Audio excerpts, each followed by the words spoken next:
Matiang'i.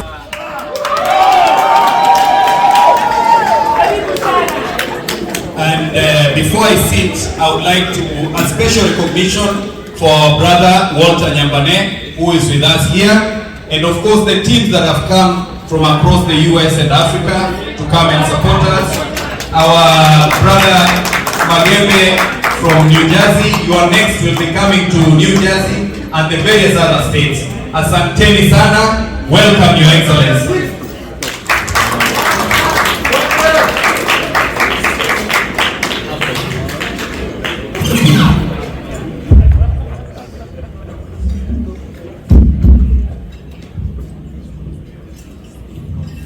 Good evening. I hope it works. Tafadhali tuketi, asante sana. I was told long time ago that the microphone is the most important tool of a politician. So if it doesn't work for you, it means your career has not begun. So I hope my career begins by this microphone working.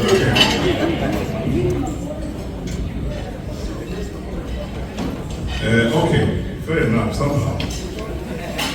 First of all, I want to... Okay, very good. Habari zenu? Good evening. Good evening. How are you today? Very happy. I told you a long time ago, but be very careful what you say and how you behave when you are excited. As many of you know, and this is something I've been criticized about a lot, I don't smile a lot. Because the world is about serious business, I'm a very serious person. But today I'm very excited, so I'm going to use the words and advice I got that time. Be careful what I say and how I behave when I'm excited. First of all, let me begin here.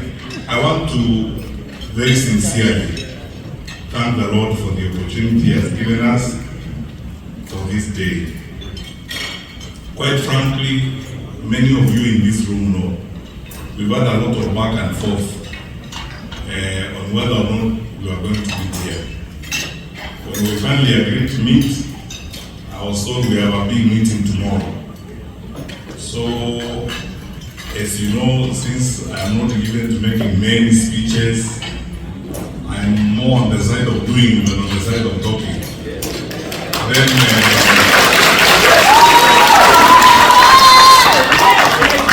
I asked my brothers and friends, so what do you want me to do on Saturday evening? They said, no, Saturday evening we're just going to have dinner, welcome you to Minnesota. Get to meet us in our usual home nature, and then from there we'll meet for a meeting the following day. So, because you said I was coming home and we were going to eat, I didn't see the need of putting on a tie, because when I eat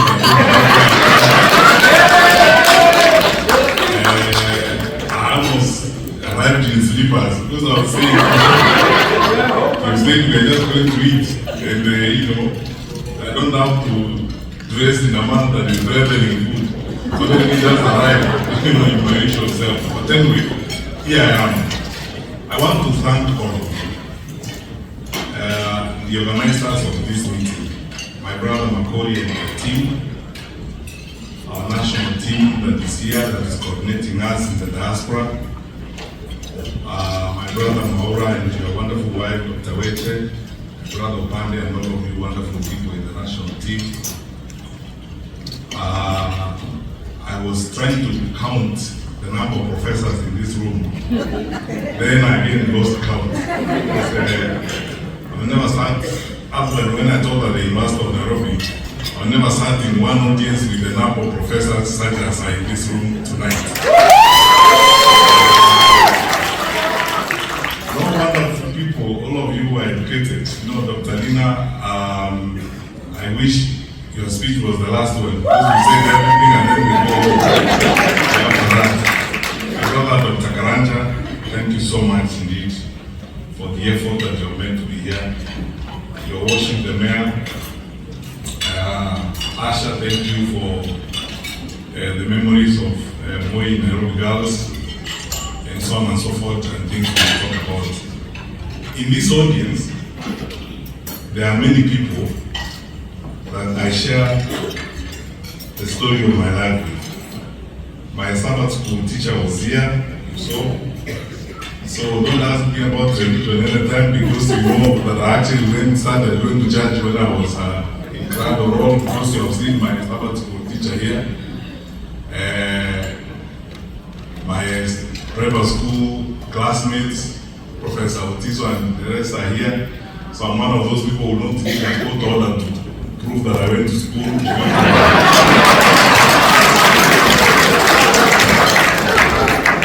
You know, when we started messing up with the education system in our country, the day you see people going to court for a judge to confirm that they went to school, you know we have a problem. Because how can you have been in a school where there's nobody to claim you as a classmate, you don't have a teacher, you don't have anybody to see you.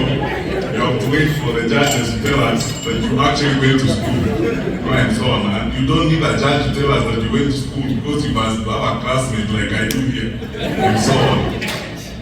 So, wonderful people, many of you, some of you I grew up with in the village. We have been together since the days we were learning how to wear shoes properly, and how to wear our shorts properly, and so on. I've known some of you, we have known each other for a very long time. So I thank you, my sister, Representative Hulda. Thank you so much for your friendship, for your support, and thank you, wonderful people, for your love and the commitment and everything I've seen here tonight. I saw Professor Matiang'i. Oh yeah, there he is. Thank you so much for your advice, all of you wonderful people. Pastor, thank you so much. I needed to say something earlier, but then I discovered you were in the room, so I need to be also careful about the things I say here. But I was going to say that I've met a lot of people here, including my boyfriends in Hollywood and girlfriends. Then I feared the girlfriend me. But Pastor, just, it means girls who are my friends.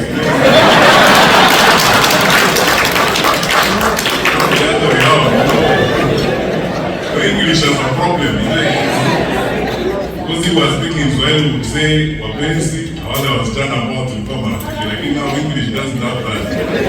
So Pastor, you don't have a problem, and you know, by the way, because I'm going back home after this trip, I don't want to go back to the doghouse, because there is someone who might lock me in the doghouse that will clarify that bit about girlfriends. But anyway, Pastor, you will not think the church board, there are girls who are my friends, and so on. So, thank you so much, wonderful people. So, because we are meeting tonight, just to have a meal and get to say hi to each other, I will not be long, and I will not speak much, because I know we have tomorrow. But allow me to start here.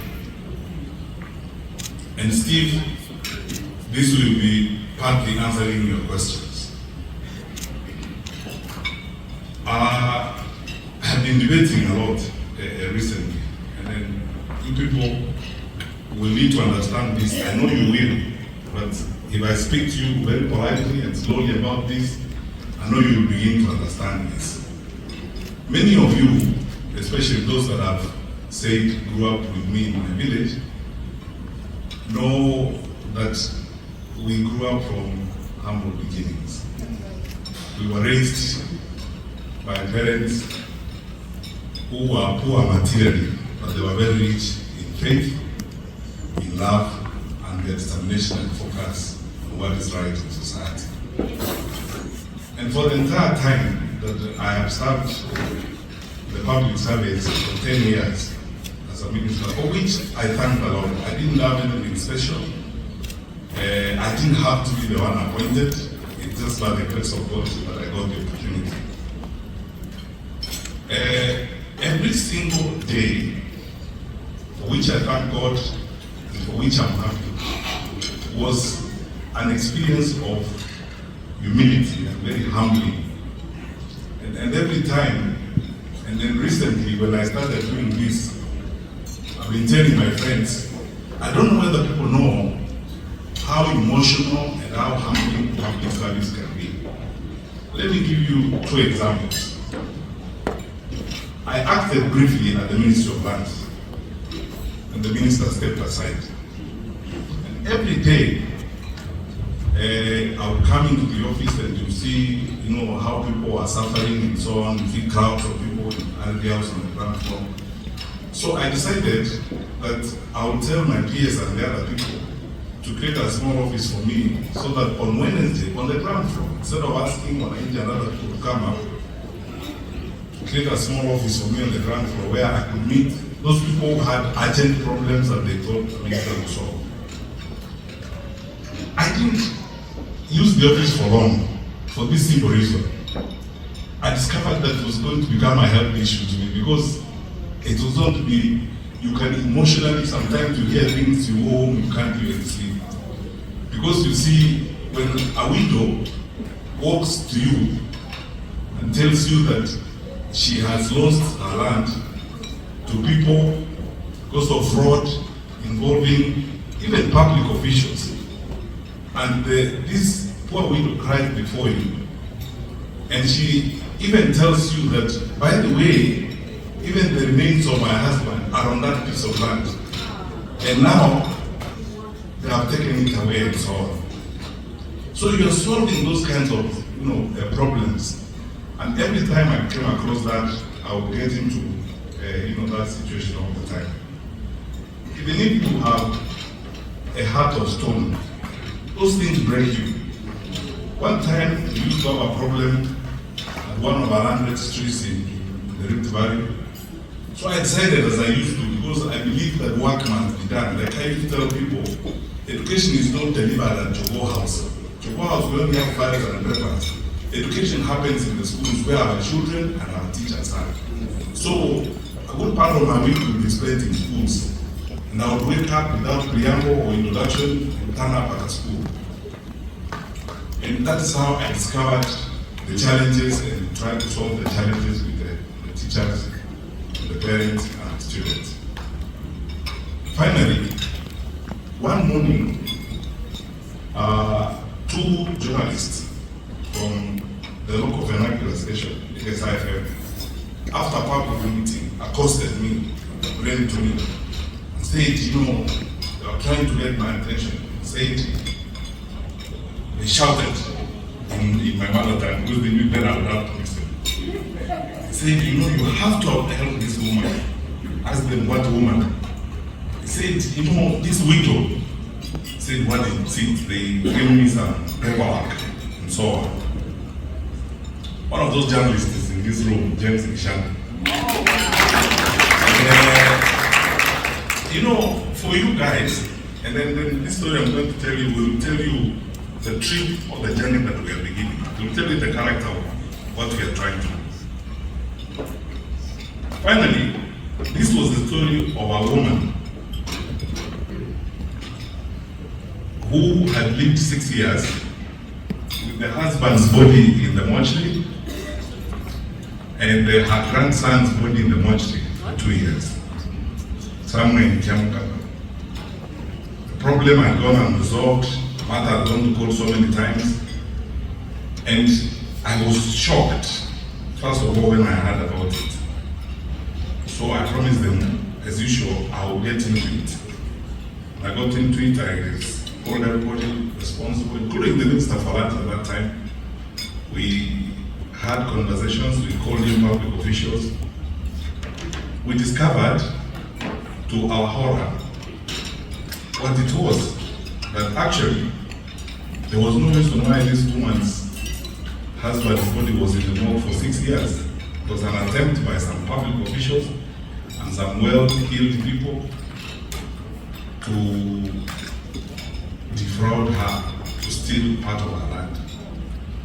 For 6 years, and the cultures we have in Africa, she couldn't even go to a funeral in the next village because she is a widow whose husband has not been buried. And 4 years after the husband had died, in the body the husband was still in the morgue, her grandson died, who also could not be buried. So for 6 years, she had lived that kind of life. Husband's body in the morgue, grandson's body in the morgue. She could not bury them. And when we finally summoned all the public officers to the room, I called everybody to my boardroom at the Ministry of Interior. Then I asked some 2 lawyer friends to get to the matter, read the file, went to court. The lawyers, first of all, were shocked that a magistrate actually gave an order to stop the violence in the first place, because there was no convincing basis that upon which this order was given. Then the rest now is history, because we discovered it's a progressive and accumulative story of manipulating and navigating the public sector in favor of the crooks against this poor widow. So I went into this matter with my characteristic energy and insisted that we bury the dead husband, we bury the grandchild, and I mobilized members of the public and professionals from my district to build a brick house for this woman and a brick house for her son. And to make sure that people don't repeat this kind of nonsense again, I flew there even with the Minister for Lands to that home to show the village that this is not the way people are supposed to live. Why am I telling you this? I'm telling you because still, public service for me is actually an endless journey of eternal humility. It's service to the people. I honestly believe in it, and I believe it from the bottom of my heart. There isn't a single day I was in public life that I didn't wake up thinking about the impact or the effect of what we are doing on the people that we are leading. So, fast forward to this moment now, and I'll speak some more about this tomorrow when we meet. My brothers and sisters, I thank all of you because I can see you here are gathered as Kenyans. And by the way, as Honorable Anthony Kibageni said, I come here with greetings from the Honorable Rigathi Gachagua, the Honorable Kalonzo Musyoka, the Honorable Martha Karua, and my brother Eugene Wamalo. We talk all the time, and we are always, conversing and consulting about challenges such as you guys know. Why is it different now than it has been before? It's different now because our country is facing very unique challenges. Therefore, I have resolved myself, and I think this is the first invitation I'll make of you, that if we are going to make a difference, first in our individual lives, in our communities' lives, and in the lives of the nation, we must first of all be truthful people. Let's be honest. And face the challenges we are dealing with honesty and sincerity. In 2022, I was invited by Bishop Sabit to attend a meeting of the Anglican clergy in Nairobi. We were preparing for elections. And I went there and there was a gathering like this, all wonderful people from the Anglican church, clergy. And I actually promised him that time that because he was going to ask us questions about how we were preparing for elections, yes, by Executive Order number 1 of 2019, President Kenyatta had appointed me to coordinate government affairs. I will have turned up at that meeting with the Inspector General of Police, with the Attorney General, with my colleague who was in charge of ICT, the Honorable Joseph Michel. We spent the afternoon with the clergy at that time. Then they fielded question after question, including about, we are being promised these things, Mama will get X billions, Border will give you, I don't know how many hundred billions, I don't know who, everybody. Then the clerk asked me, I mean, how come you people are not spending money like that? The process. I told him, look, there's one thing I will not do. And by the way, I want to tell you this tonight, because when we are seated in meetings like this, we should never forget that we're in the presence of God.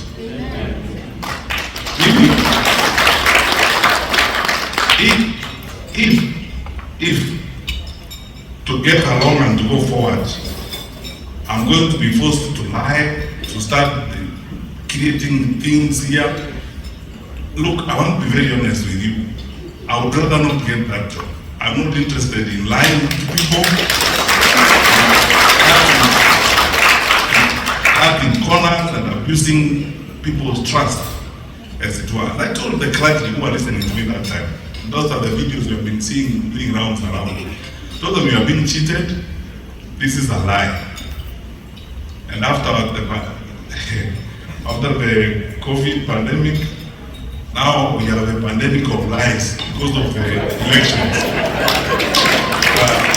An outbreak of lies. You know, everybody, people are just moving around the country lying, telling you things they think you need to hear.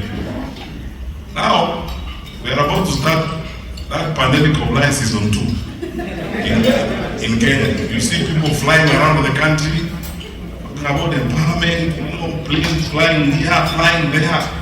Every Friday they are busy. 8 choppers there, 9 choppers there, flying around. My brothers and sisters, don't you ever be bamboozled and lied to by those types of things you are seeing. Our country has got serious challenges. And those challenges, a good number of those challenges are man-made because of bad management and bad decisions we have made in the leadership of the country. And now, drama is being occasioned in the country to hoodwink people, you know. Because I honestly believe that if you do your work, you don't need drama. Because the results of your work will be seen. For me, if I go home tonight and sleep, when I hear Asha saying what she said about the exam in 2017, that's enough for me. But I start in the exam, that the program was managed responsibly, but the right thing was done. I don't have to occasion drama, you know, around here, jump up and down, go look for witch doctors and I don't know who come and say things. You know, the kind of things that we are seeing. Now, I'd like you to listen to me, my brothers and sisters. 62 years after independence, we must now have a candid conversation with ourselves about the future of our country. And don't take this drama. Let us make the right decisions for the sake of our country. Because God will hold us responsible. Our children and our children's children will hold us responsible. What did we do at a time when we saw clearly things were going wrong? What did we do? Did we also disappear in that drama? Got excited about that kind of drama, being told things. You know, I said when I was in DMV the other day that all of you people who are here, who are looking at me, nothing speaks much more eloquently about Kenya and the capacity we have as a country than all of you looking at me tonight. I look at you, you went to school in Kenya, you were educated, then you dared to go abroad. I know. You came here, worked hard, and as I said, I lost count of the number of professors in this room. So how is it then that with that level of exposure and with that level of awareness, we are seeing the things we are seeing in our country, where now we are debating about reducing money for schools? Who does that when you want to develop your country and education is our gold mine? Because skills development is what we need. By the time we were leaving office in 2022, we had gotten capitation to 22,600. Now it's being reduced to 16,000, and it's not even going to schools. I was reading the General's report last night, and these are the things which you, as I told you, public service has got its own challenges. I can confess to you, if you are a conscientious leader, someone who thinks about the lives of the people you lead, someone who genuinely thinks about the welfare of the people you interact with, I'll be very frank with you. There's some things you come across and you don't know how to deal with them. You feel so pained. How can we import rice, 500,000 metric tons, and where rice farmers? I mean, how? We have closed sugar factories. I'm sure if our national leaders went to that side of the country, they would be singing another song and lying and paying people and trying to bamboozle them with helicopters and so on. Those poor cane farmers are still there. We're importing duty-free sugar. Some of it declared unfit for human consumption. So, what is wrong with us? The challenge I have for you tonight, my brothers and sisters, as we go forward. Many of you in this room are believers. Our country has been given to us as stewards. We will account to the Lord what we did with the country He gave us. When we had an opportunity to listen to these stories, as I said, too much drama. That's why, personally, I have to confess to you, I am more on the side of doing. I would rather people worry about the impact of my work than worry about the speeches I make and the drama I occasion when I arrive in a town. How I talk, life comes to a standstill, and so on, and people must now, bow to me and so on, and beg me and tell me things that are silly. I don't like hearing those things like, oh, you are great seer. There's nobody who's a seer. We are here to solve problems. And that's why I said, and this will remain my mantra, I'm coming to you and I'll speak even in greater granular detail tomorrow to ask you that by the grace of God, when we get to that point, I will ask for your vote, but also hold me to account.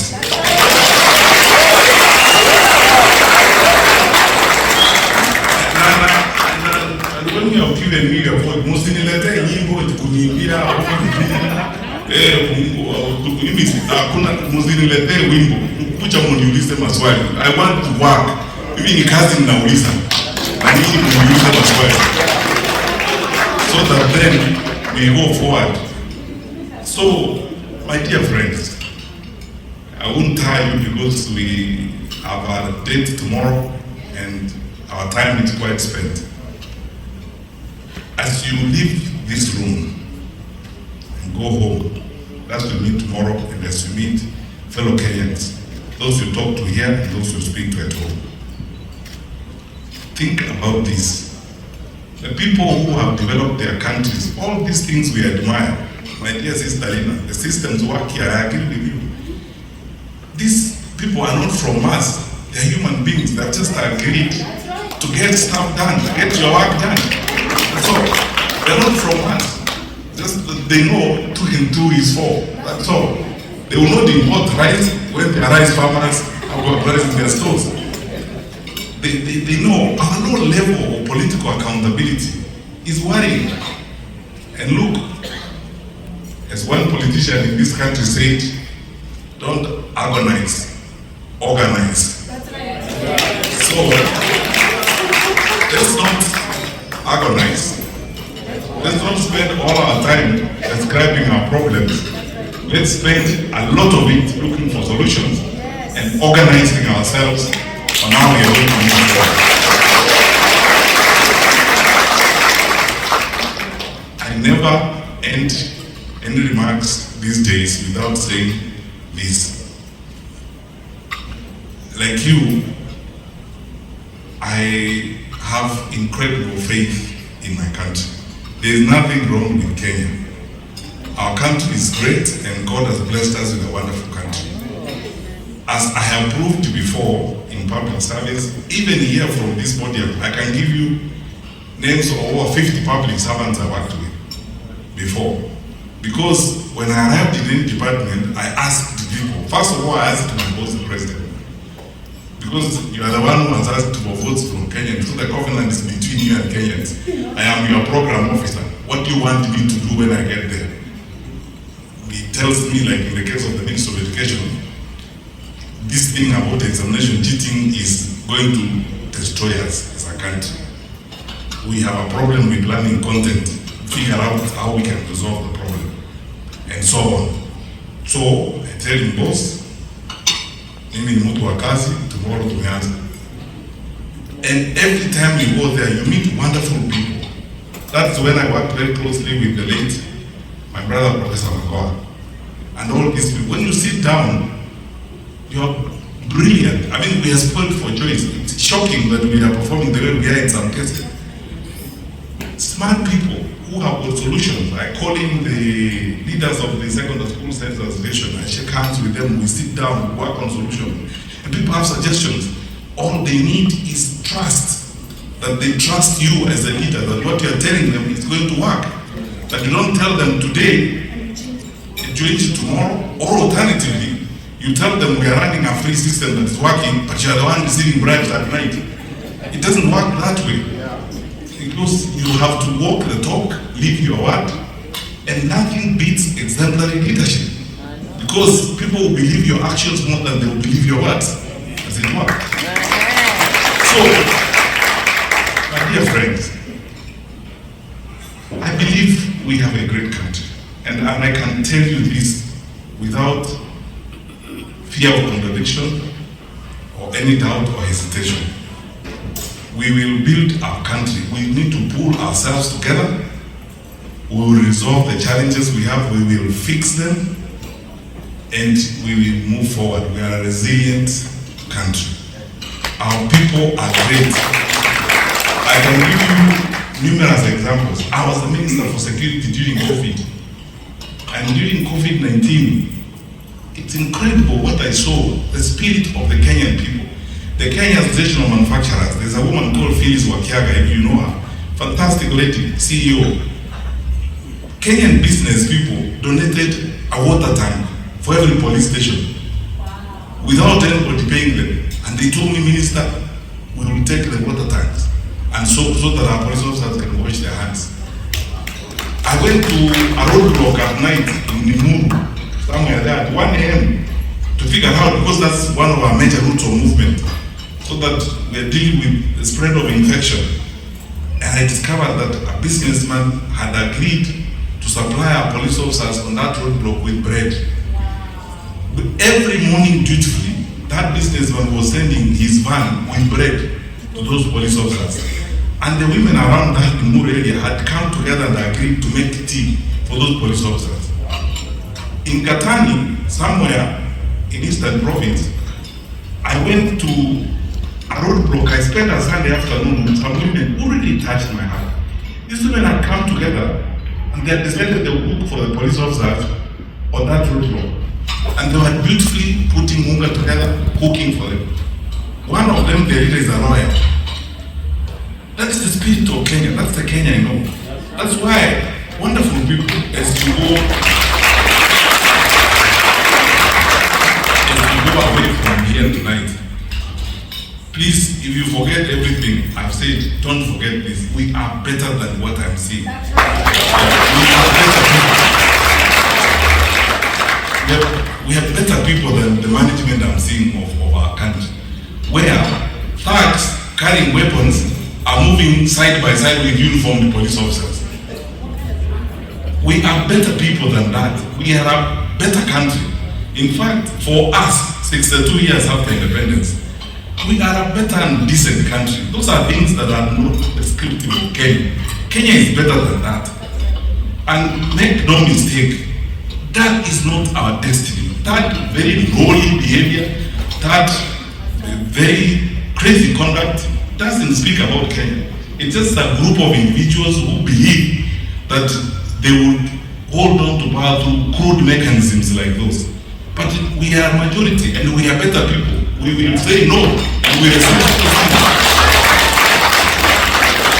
and move forward and build a strong country. We are better off together. So let's pull together and work as Kenyans. We enjoy being together one with another.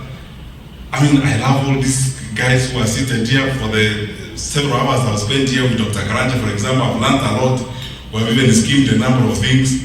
I have learned a lot from Maura since we started working together and his wife, Dr. Weche, about how we need to now reorganize ourselves, our ideas and messaging and working together. There are so many people in this country. I was the other day talking with Professor Ogola and so on, who have got brilliant ideas on what we can do about our country. A while ago, last week, I was having breakfast with some friends of mine, like Ahmed Ali and so on. Serious guys, and saying, scheming how we can campaign for one of us Kenyans to get a senior job somewhere in some international organization here. You see, that is who we are. That is who we are as a people. You know, we look out for each other. We are together, and we should never, ever, ever accept to be divided, because bad leaders thrive when people are divided. So that they tell you, you know, this is in Wakikuyu, that primitive life of saying, oh, sasa hawa ndio kabila hii nataka kusumbua serikali. Hakuna mtu anataka kusumbua serikali. Shida yenu and your weaknesses and your incompetence ndio inasumbua serikali. And that one has not tried. Because incompetence is incompetent. Incompetence has no tribe. You can't say, what's the tribal background of incompetence? It's incompetent. What's the tribal background of criminal conduct? That is it. There's no tribal background. You can't say, oh, sasa unajua ni hawa Somali wanasema. There is nobody who thinks that way 62 years after independence. We are one country and we are going to be one country. And my brothers and sisters, let me tell you this.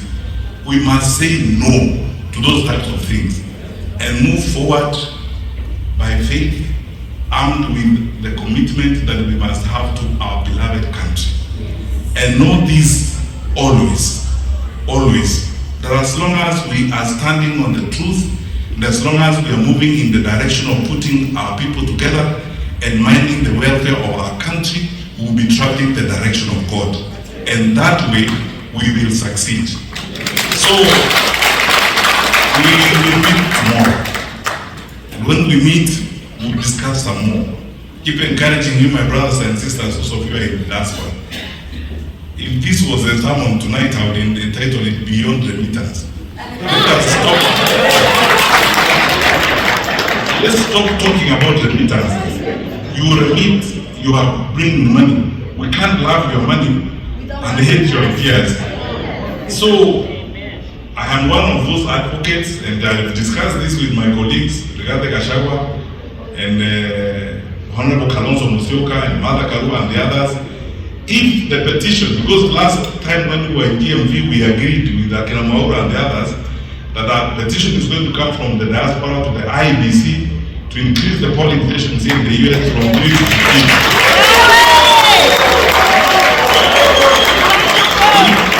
Please. So that you vote, you cannot remit money, and then you don't have a vote. Yes. Yeah. So mpige kura, and then you know the acid test is also coming. Personally, I have said openly. Now I don't think it's something I need to hide. But the party I'm going to run on, when we settle down with my colleagues and I agree, I'm going to make it a condition that of the names we will present for nomination on the nomination list, there must be people from the diaspora.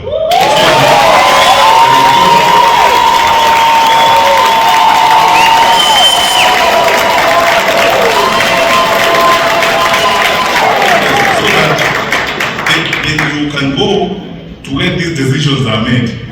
Because you see, mtu hawezi kukuambia leta tu pesa, mimi najua vile nitakuambia. Hapo unaona baadaye, hapana. We want you to be there where the... Inside. And by the way, don't focus only on the National Assembly and the Senate. I believe you can occupy, for example, in the city county of Nairobi, we should have a nominated MC who has roots in the diaspora.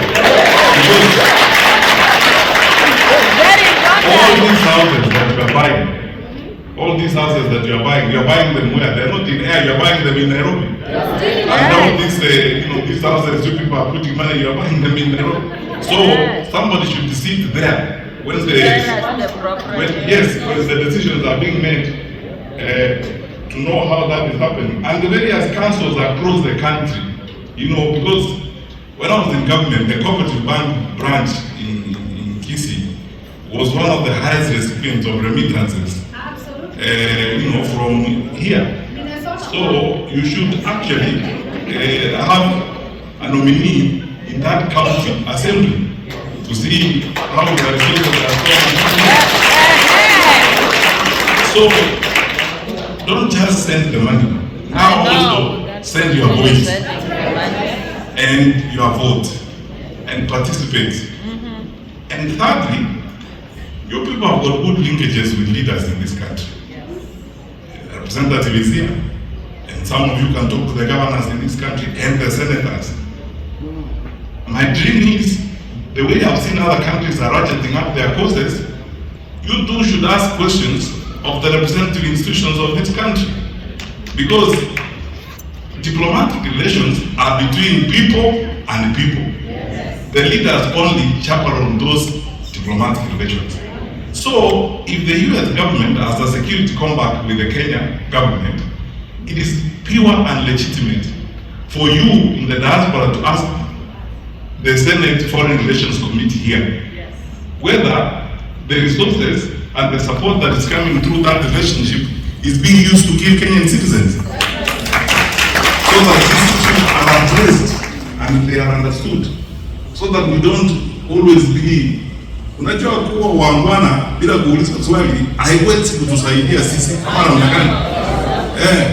Wakati huu uungwana ni kuuliza swali. Ask a relevant question. Hiyo ndio kuwa muungwana. Muungwana si kukaa hapa tu na kuendelea, hapana. Kuendelea sasa lazima tuulize maswali. Sasa mimi nawaomba tafadhali. Think about these things as you organize yourselves. Participate in the affairs of your country now beyond remittances.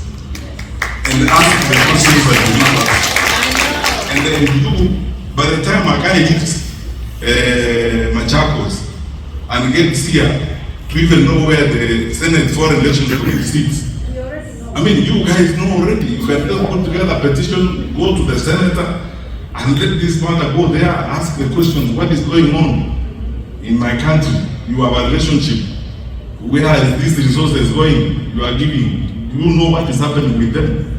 That is how you help your brothers and sisters back home as we go forward. So my feeling is that now we focus on the future and we remain focused on improving our lives. So my brothers and sisters, do not lose hope. Some of those challenges that are happening are momentary. They are for now. We will overcome them.